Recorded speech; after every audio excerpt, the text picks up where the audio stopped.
Mari bicara di tengah-tengah kami Tuhan, siapkan kami untuk perjumpaan yang lebih dalam, yang lebih intens, yang lebih masif, yang lebih tangible dari ini.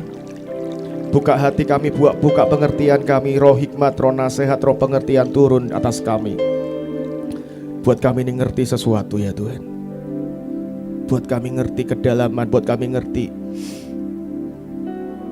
bagaimana kami bisa merajut satu hubungan dengan pribadi yang sangat mulia ini. Terima kasih Tuhan, dalam nama Yesus, amin. Saya akan buka dengan firman pengantar saudara ya. Bapak Ibu kenapa sih kok duduknya jauh sekali begitu ya? Kalau saya bilang letak duduk Anda menunjukkan kehausan dan kelaparan Anda, apakah Anda akan maju saudara? Nanti Anda akan bilang, Bapak Gembala menghakimi saya. Nggak ada penghakiman di sini, tidak ada judgment dan condemnation, tidak ada di rumah Tuhan. Saya akan buka dengan ini saudara ya. Hidup kita ini adalah bait Roh Kudus. Saya nggak akan lama, saya cuma ingin kasih satu pengantar untuk benar-benar bisa membuat kita ngerti. Roh, jiwa, dan tubuh. Kita manusia itu punya roh, jiwa, dan tubuh. Slide saya tolong ditampilkan. Kita ini punya roh, jiwa, dan tubuh. Tubuh itu mata, badan ini ya, yang kita lihat, wajah saya yang ganteng ya. Itu. Ini tubuh, Anda bisa lihat saya bisa lihat Anda. Dan tubuh ini punya mata, panca indera namanya, ada punya gerbang, punya pintu, namanya panca indera. Ada mata, telinga, bisa lihat, bisa dengar, bisa touching something, ngerasain halus, kasar. Kalau ditabok kerasa sakit, kalau dipeluk kerasa warm, kerasa enak, ya, kerasa nyaman, kerasa comfort. Kalau ditendang ya sakit, ya kan, dan itu namanya indera perasa. Dan ini tubuh kita. Tubuh kita itu sebenarnya sangat neutral. Karena ini akan bergerak kemana pikiran kita menujukan, ya kan. Kita akan jalan kemana ya, ke pikiran kita mau memutuskan kita mau kemana. Kita akan mukul atau meluk, itu tergantung pikiran kita, decision kita. Nah itu apa? Itu jiwa. Jiwa itu adalah pikiran, perasaan, kehendak, keinginan, keputusan. Itu di jiwa. Itu nggak kelihatan tapi bisa dirasakan. Satu orang moodnya bagus atau moodnya jelek, jiwanya nggak kelihatan tapi auranya kerasa. Bener ya? Bahkan sekalipun mukanya itu tetap smile, kalau Anda pinter membaca jiwa, merasakan, meraba jiwa seseorang, tetap kerasa auranya nggak enak. Gitu. Ya kan? Anda akan tetap merasakan auranya kok lagi kayak susah. Auranya kok lagi kayak murung. Kok kayak rasanya cemas akan sesuatu.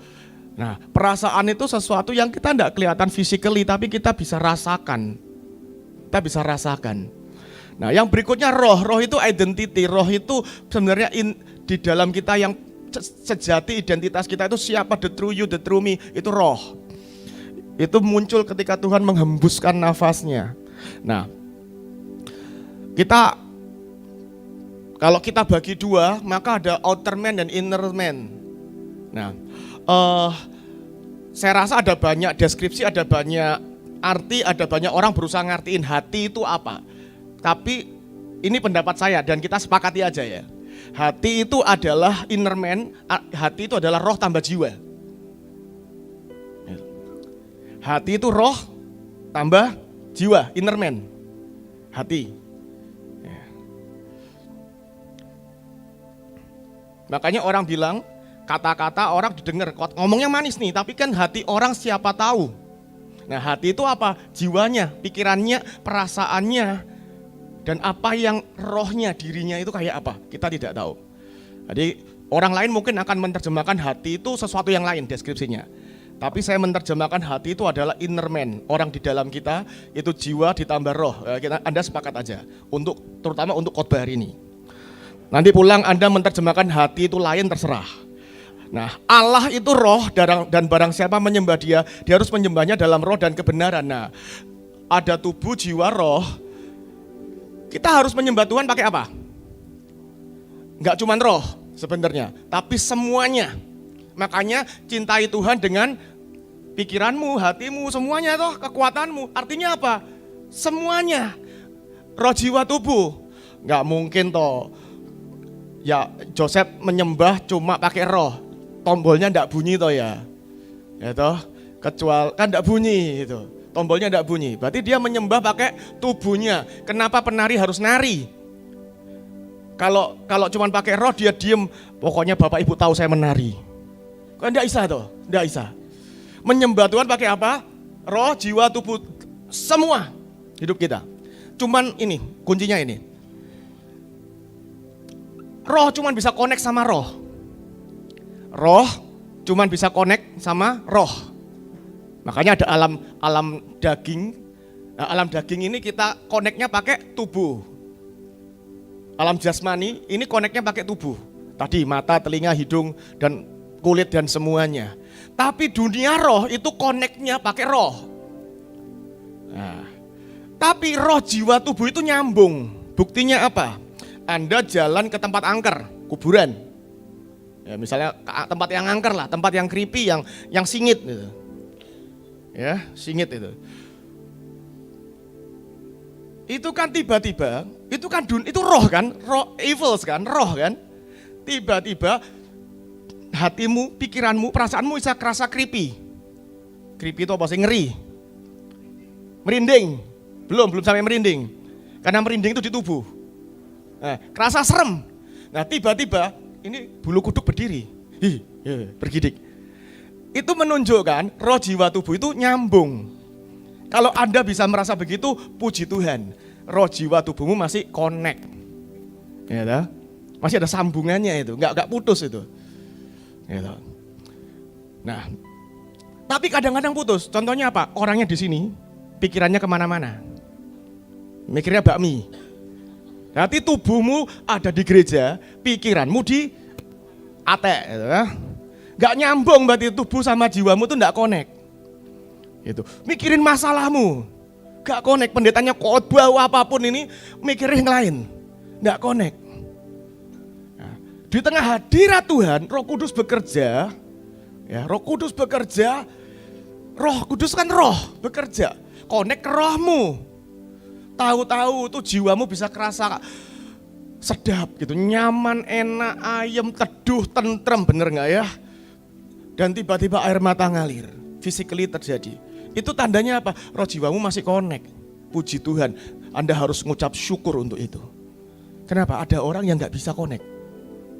Gitu. Nah, sampai sini ya. Dan kemudian saya ngomong ini. 1 Korintus 6, 19-20. Saya ambil dalam New King James ya, New King James. Ini gambarku kok ada hilang ya, tapi nggak apa-apa. Jadi gini, hidupku bait Roh Kudus.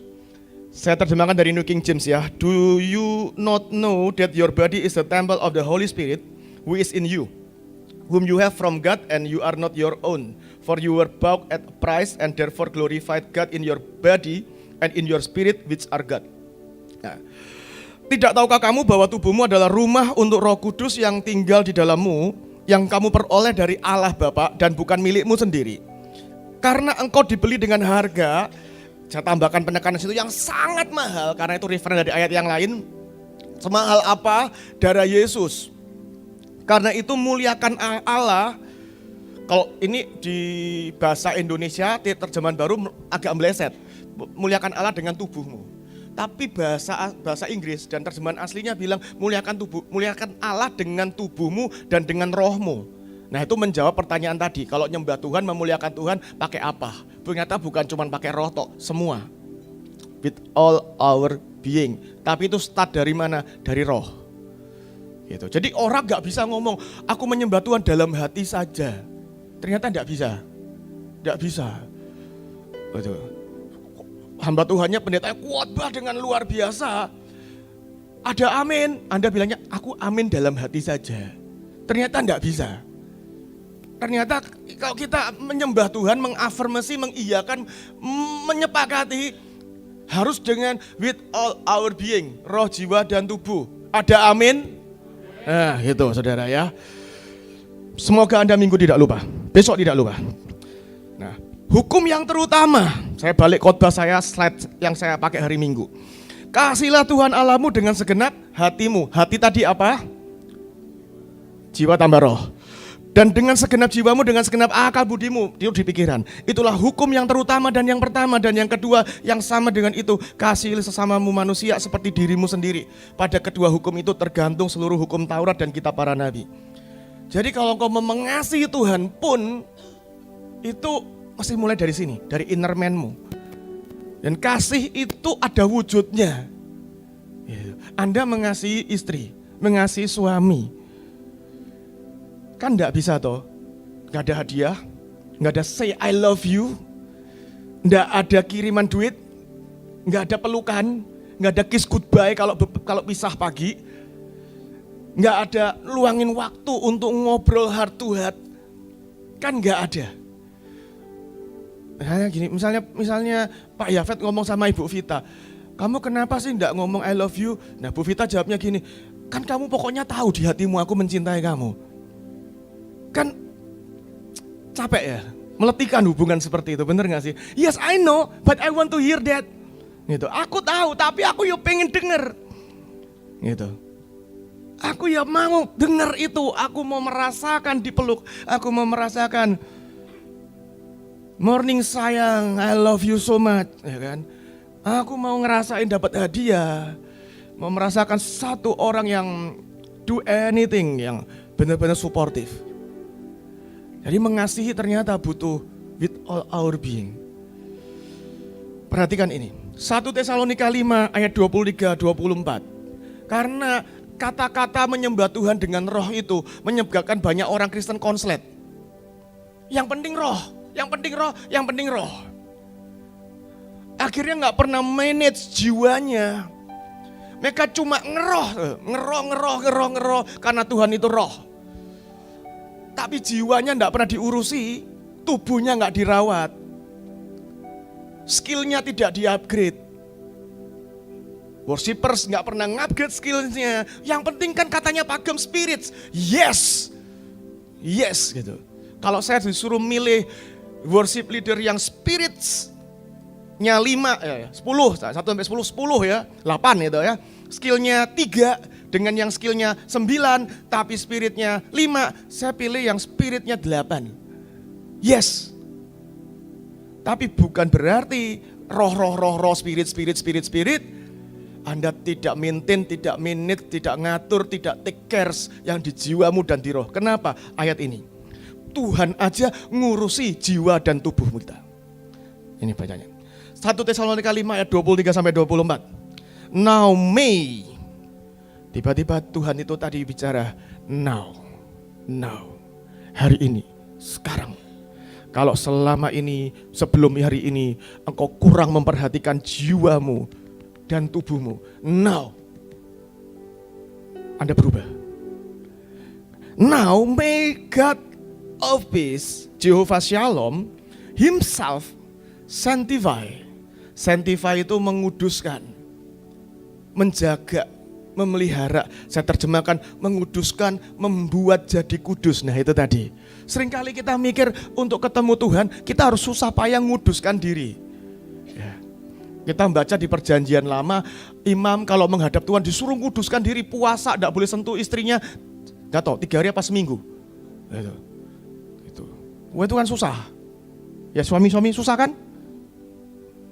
Atau muda? Saya nggak tahu.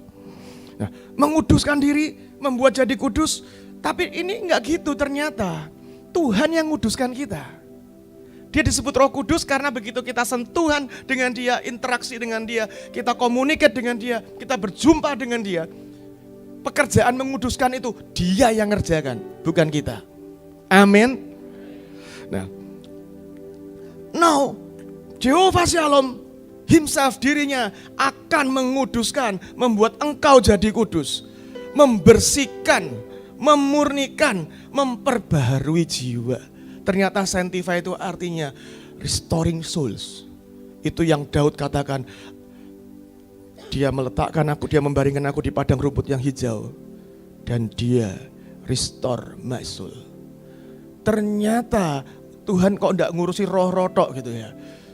Kalau kamu nyembah di roh. Aku enggak peduli kamu sumbang fales suaramu, aku enggak peduli tarianmu salah offbeat, aku enggak peduli drummu offbeat, aku enggak peduli. Yang penting roh. Ternyata Tuhan enggak begitu.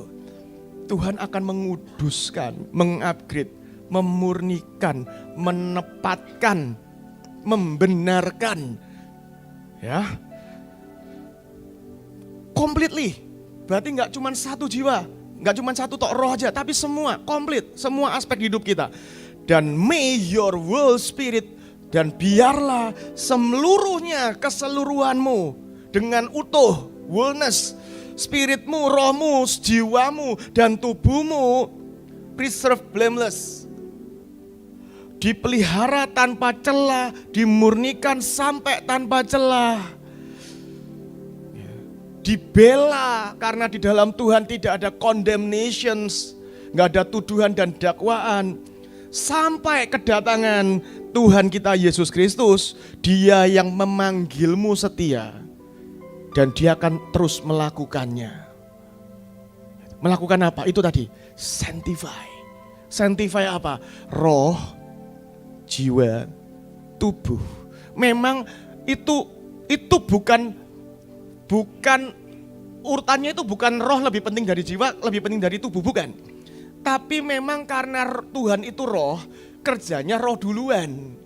Balik ke yang tadi, roh koneknya dengan roh. Tapi ketika rohmu connect dengan roh Tuhan, mestinya dia akan aliran air kehidupan. Dia akan ngalir flowing dari roh, meluap masuk ke jiwa. Jiwamu ikut basah, ikut bersih, ikut dibersihkan, ikut di cleanse up. Ya. Dan bahkan sampai nyata di tubuh. Gitu. Yang sakit sembuh, yang depres akan freedom, yang tertekan akan merdeka, akan bebas, yang sumpek terus ini akan freedom, akan benar-benar senang, happy, ayem, tentrem. Yang punya trauma akan benar-benar bisa nyongsong masa depan. Itu yang Tuhan sedang kerjakan. Kok udah habis? Oke. Nah, tadi kan gambarnya lingkaran-lingkaran itu. Tapi ada analogi yang lain dan menurut saya ini bagus banget. Saya baca ini di sebuah buku. Dia menggambarkan, kan Tuhan kan bilang ya, itu akan memancar keluar seperti air, bener ya? Tadi gambarnya kan lingkaran dari dalam memancar from inside to outside. Yang paling dalam tadi roh, bener ya? Dari roh itu akan memancar aliran air hidup. Roh Kudus itu akan keluar, memancar sampai ke jiwa, sampai ke tubuh. Nah itu dalam bayangan saya, itu kayak ada pipa. Ada pipanya, ada kanalnya, ada salurannya dari roh masuk ke jiwa, masuk ke tubuh. Seperti itu. Nah sampai yang di roh itu jadi daging, yang kita dengung-dengungkan, kita nyanyikan, kita deklarasi. Mimpi menjadi nyata, janji menjadi daging. Gitu. Itu ternyata ada pipanya. Kalau dinyanyikan cuma 5 menit. Tapi itu ternyata pipanya, ya enggak panjang-panjang amat sih. Cuman seringkali ada blockingnya. Ada katupnya. Dan katupnya itu di mana? Di jiwa. Jadi ketika Tuhan, dengan hadirat Tuhan yang sangat menyembuhkan, worship leadernya, hamba Tuhannya, pendetanya berkata, saya merasakan ada angin kesembuhan mengalir di tengah, berhembus di tengah-tengah kita. Yang sakit cancer, engkau akan mengalami kesembuhan hari ini juga. Anda dengar, rohmu itu nyaut. Tiba-tiba begitu nyampe di jiwa kan ada pikiran, ada perasaan. Terus tiba-tiba di jiwamu, pikiranmu muncul gini, tapi aku sudah stadium 4. Itu kayak katup yang tertutup, saudara. Rohnya connect ke Tuhan. Rohnya connect ke Tuhan. Dan connect Tuhan itu mata air yang tidak pernah kering. Air terjun yang tidak pernah habis. Sungai yang overwhelm, penuh, gak pernah habis, gak pernah drain. Kenceng debit airnya tuh gak pernah turun itu, Tuhan itu. Rohmu connect. Rohmu tuh udah nyamber sebenarnya. Tapi begitu nyampe ke jiwa, kerasa sakitnya. Rohnya berkata, ampuni suamimu. Tapi di jiwa keluarnya, Tuhan mulai muncul flashback kata-kata yang menyakitkan. Kata-kata yang menyiksa mulai muncul itu. Dan itu kayak katup yang tertutup. Akhirnya tidak pernah keluar kasih dan pengampunan. Di hati sudah, di rohnya sudah nyamber nih. Kesembuhan Jehovah Rafa. Lagu kita kan udah hype banget ya. Yahweh Rafa. Wih, itu rohmu kan sebenarnya sudah itu. Ini bulu kuduk, siapa yang awal-awal kita nyanyi lah, sering lah nyanyi ini, bulu kudukmu tuh rasanya udah merinding semua. Ayo, angkat tanganmu tinggi-tinggi. Tapi kesembuhannya turun enggak? Beberapa ngalami, beberapa tiba-tiba teringat. Kalau itu kesembuhan mental dan kau berkat Tuhan, perlakuannya sangat bengis, sangat kejam. Tuhan itu sakit sekali. Itu sakit sekali. Sakit sekali. Abusive sekali. Itu kata-kata yang seharusnya gak keluar dari seorang suami. Tuhan. Dan itu kayak katup yang tertutup. Dan keluar, vonis dokter tinggal 1 tahun. Labnya, terbayang langsung hasil labnya itu. Keluar semua. MRI-nya keluar. Diameternya sudah 2 cm. Tapi kan suamiku tidak akan kembali Tuhan.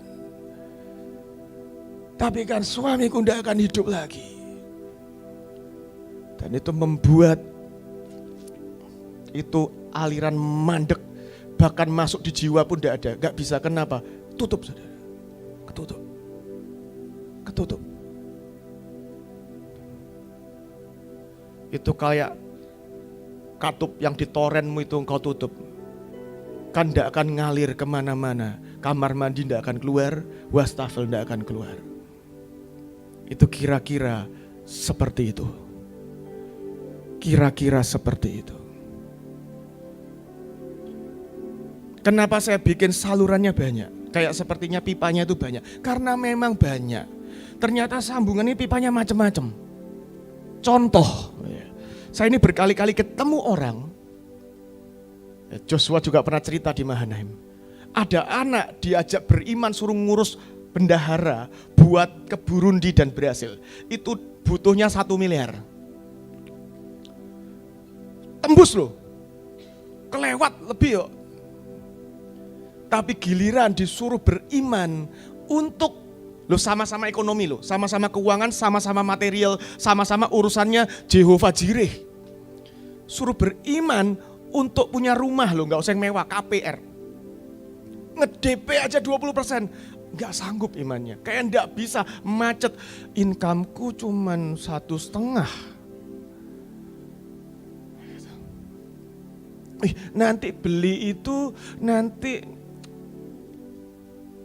gimana ya nyicilnya, jaraknya, transportnya, ruwet sudah. Nah, itu padahal sama-sama urusannya Jireh. Tapi ternyata begitu untuk urusan pelayanan dan urusan pribadi, pipanya beda. Gitu.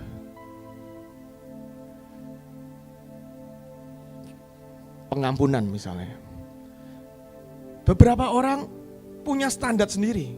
Oh kalau pengampun, kalau yang ya ini kesalahan begini-begini, aku bisa ngampuni. Pipanya lancar. Tapi giliran sampai, tapi pokoknya aku tidak bisa. Kalau dia backstep dari belakang, nusuk dari belakang, orang yang ku percaya nusuk dari belakang, itu tidak bisa ku maafkan. Nutup sudah. buat yang ini bisa mengampuni, buat yang ini tidak bisa mengampuni. Ternyata pipanya beda, padahal case-nya sama, pengampunan.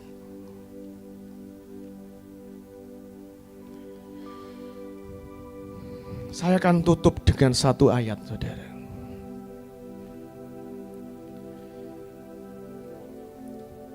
Sebab jikalau aku tidak pergi, ini Yesus yang kita rayakan kenaikannya kemarin, jika aku nggak naik ke sorga, maka penghibur, helpers, comforters yang diutus untuk berada di sisimu, di pihakmu, membantumu, memohonkan alasan-alasan pembelaan syafaat untukmu, memberi kekuatan ilahi untuk memungkinkanmu melakukan dan menjalani sesuatu.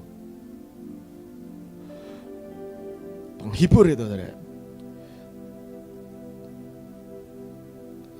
Ini ayatnya kepotong. Jadi kira-kira jikalau aku tidak pergi, penghibur, tadi yang fungsinya tadi itu tidak datang.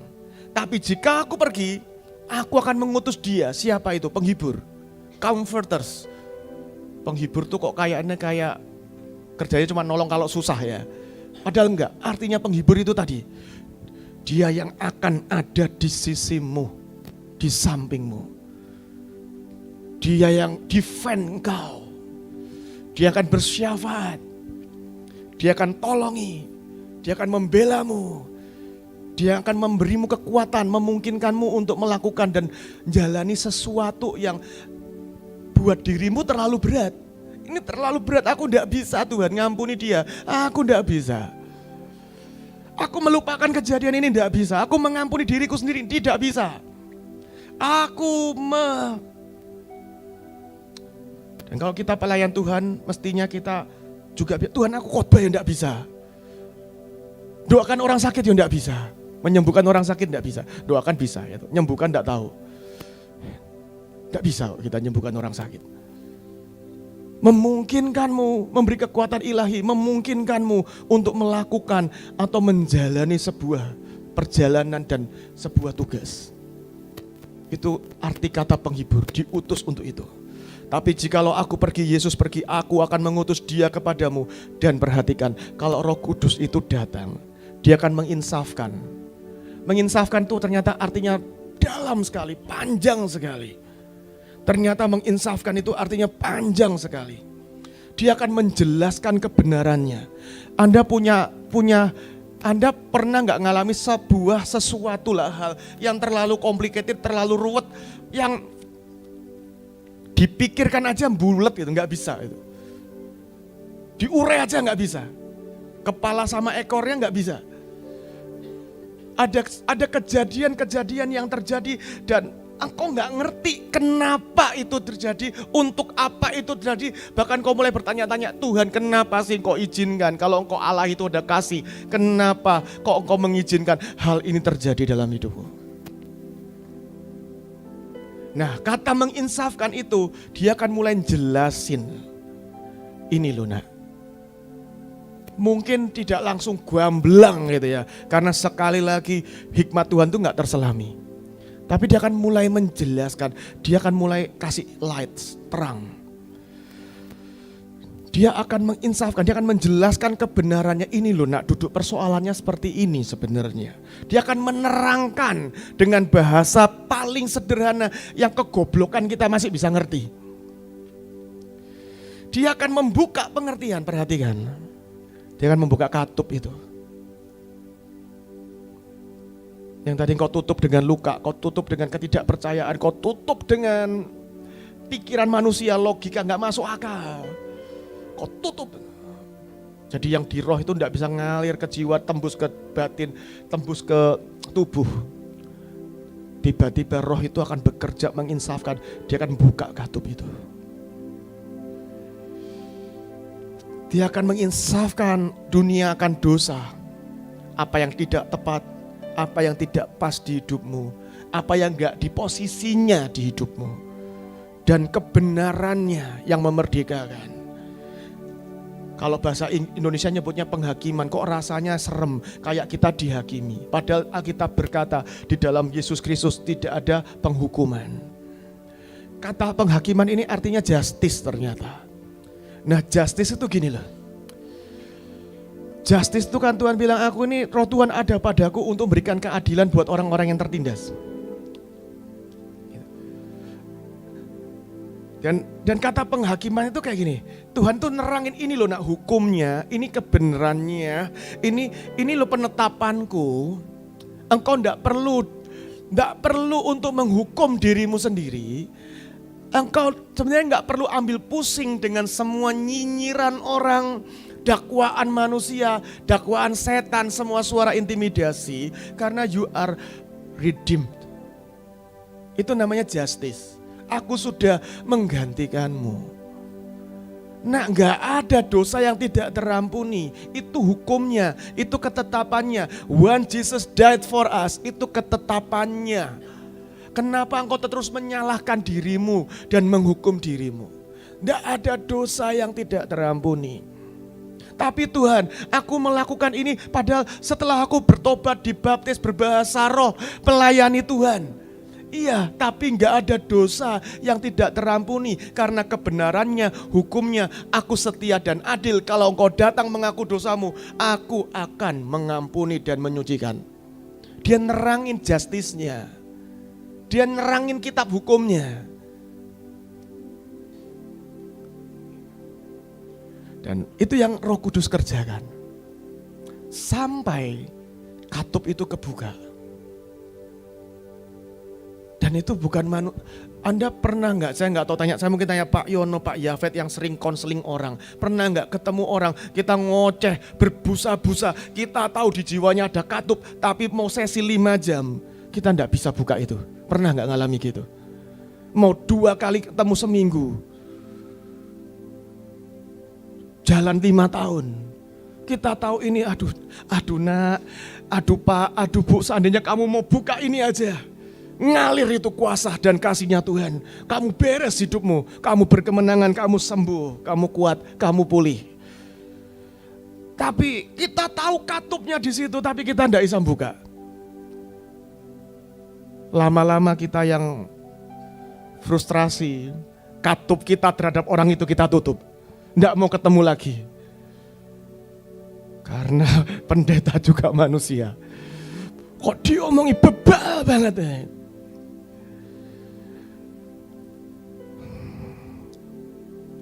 Tapi ternyata ada pribadi dengan kuasa tidak terbatas dikirim. Sebenarnya gambar saya tadi itu kurang, kok saya nggak tahu kenapa kehapus dari PPT saya. Gambar yang tubuh jiwa roh lingkaran itu. Ada pribadi yang dikirim untuk ada di sana, nempel di sana by your side every day and night 24/7 seumur hidupmu. Dikirim di situ. Untuk apa? Nolong kamu dalam segala kelemahanmu. Menata ulang hidupmu yang tidak karu-karuan. Semua yang gak pada tempatnya. Semua perasaan yang gak pada tempatnya. Semua pikiran yang gak pada tempatnya. Dia tata ulang. Dia sanctified. Dia kuduskan, dia rapikan hidupmu. Untuk jadi holy and acceptable. Saya berdoa sungguh, bahkan pendeta pun mungkin nyerah, buka katup itu nyerah itu. Tapi ada roh yang tidak terbatas. Saya tahu ada kuasa yang tidak terbatas. Saja engkau mulai menutup matamu. Saya nanti kalau Pak Yono, Pak Yafet, Bu Melinda, Bu Ruth atau siapapun, Pak Rian, kau dapat sesuatu untuk disampaikan. Tapi saya selesai dengan pesan ini dan saya ingin ngajak Anda tutup mata. Tutup mata. Tutup mata. Dan hadapkan ke Tuhan, angkat hidupmu ini roh Tuhan, roh jiwa tubuhku. Saya tahu beberapa orang mulai mengerti, mulai bisa identify, iya. Ini loh. Pipa macetku di sini, katupku di sini, katup tertutupku di sini nih, keran tertutupku di sini nih.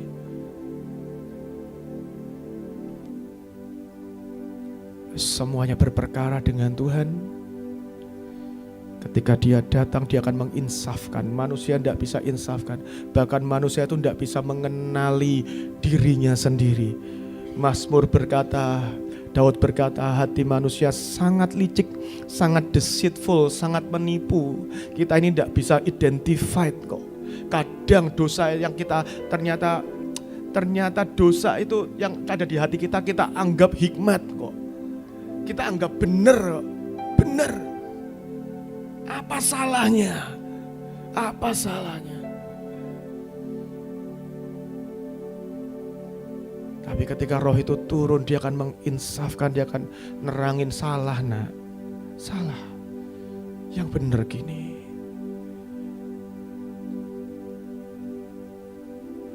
Syakanarana maratakanarana makayana. Kini makanarana masakanarana makunarana makanama. Kiara masakanarana makunarana.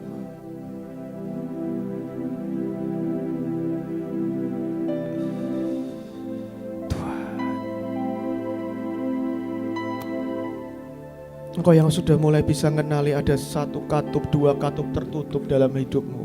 Kau tahu tapi kau itu kayak seperti keran berkarat yang kau gak bisa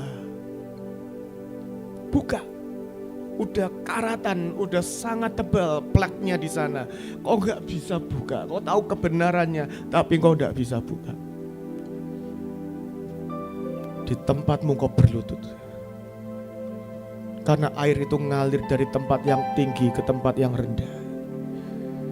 Kalau kau tahu, kau bisa identify, iya Tuhan, aku ini punya katup di sini nih, mengampuni orang tuaku, minderku ini, kepahitanku ini, lukaku sama si A, si B, si C, penolakan yang pernah terjadi. Membuat aku gak pernah bisa percaya orang lain. Aku pernah disakiti pemimpinku dan aku gak pernah bisa trustworthy benar-benar dengan pemimpin sebenarnya. Itu katup berkarat tertutup. Aku gak bisa mencintai istriku, terlalu menyakitkan. Aku gak bisa mencintai suamiku, terlalu menyakitkan. Itu katup yang tertutup dan berkarat, kau gak bisa buka. Aku tidak bisa ngampuni kesalahanku sendiri. Aku pernah lakukan kesalahan yang sangat fatal. Aku ini bahkan tidak layak untuk dipakai Tuhan, melayani Tuhan. Terlalu kotor, terlalu menjijikkan. Kalau orang tahu ini, mereka akan buang aku kok. Kalau kau tahu, kau bisa identify itu. Cuman aku tidak percaya kok mujizat. Semuanya harus masuk akal. Harus ada penjelasan ilmiahnya. Baru aku percaya. Itu keran yang sangat alot, saudara. Susah dibuka. Padahal dia supranatural. Bagaimana bisa dijelaskan dengan natural? Kalau kau berkata, Tuhan, I know it. Aku butuh dibuka. Roh Kudus insafkan aku. Aku gak tahu gimana caranya, tapi tolong insafkan aku. Jelasin, buat aku ngerti. Kasih aku inlight, kasih aku pencerahan malam ini. Kau bersujud di tempatmu karena air itu mengalir dari tempat yang tinggi ke tempat yang rendah. Syakanarana makanarana nama. Datang Roh Kudus, kudoa.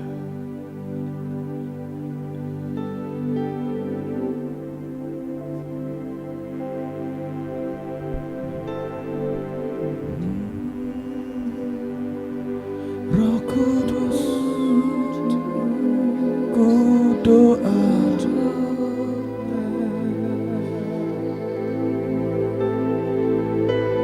Roh yang manis dan lembut,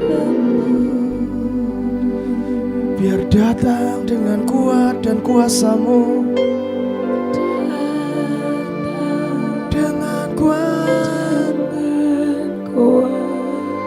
kuasa-Mu.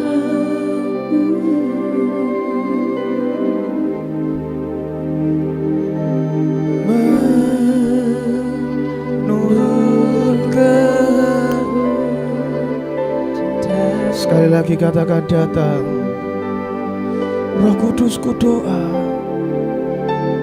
datang. Roh Kudus ku doa. Ada orang-orang yang berkata, Tuhan aku ini tidak tahu dari mana asalnya, tapi tiba-tiba aku tidak bisa merasakan Tuhan. Ketika semua orang nangis di jamaah Tuhan, hatiku ini membal kok, aku nggak bisa rasakan Tuhan.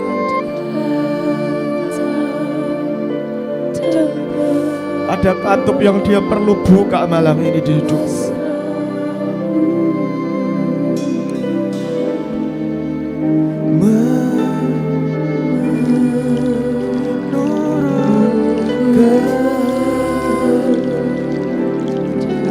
Sekali lagi katakan, datanglah ya Tuhan, datang. Roh Kudus, ku berdoa, roh yang manis dan lembut,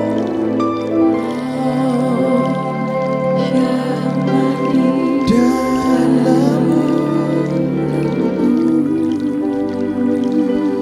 datang dengan kuat kuasa-Mu,